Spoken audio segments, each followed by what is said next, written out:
This is our diff skid for the second generation Sequoia because it's got independent rear suspension, which we love.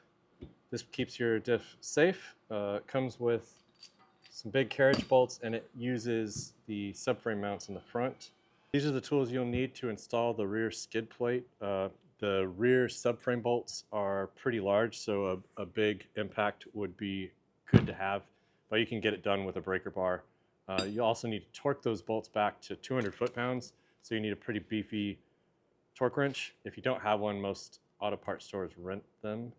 And then we're also going to use a little bit of Loctite on those bolts. To install the rear diff skid, you'll pull out these two rear differential crossmember bolts, and then we have two carriage bolts that slip up through these clearance holes in this rear subframe.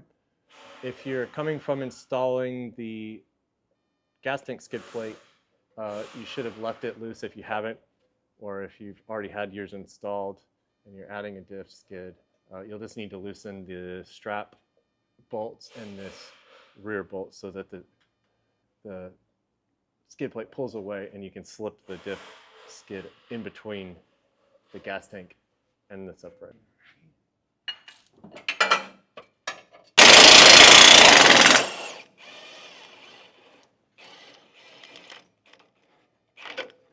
Now we'll go ahead and run this skid plate all the way up.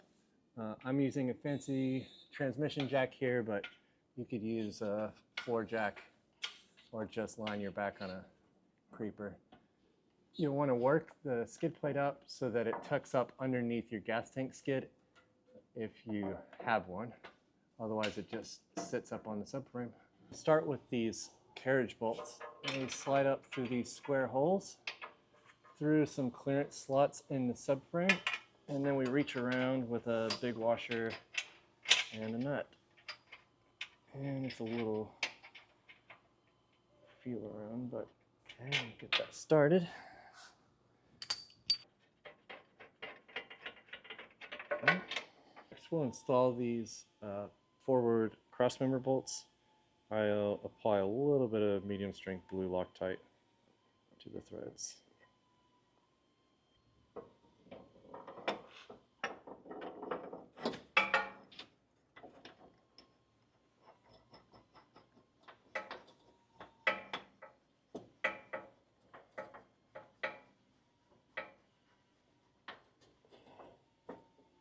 Okay.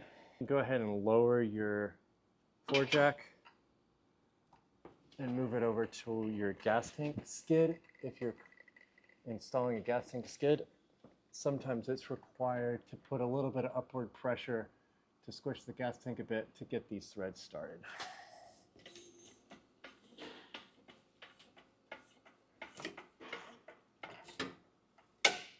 All right, now we'll run that bolt in.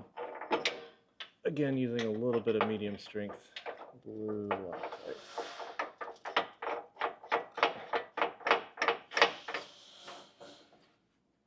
Okay, now that all of our bolts are in and everything's aligned, we'll just run around and get everything tight.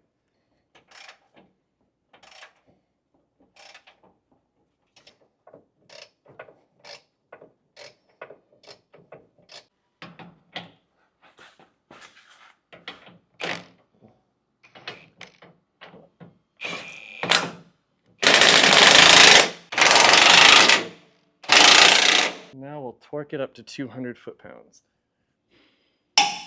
Let's see that. There it is. Nice, dude.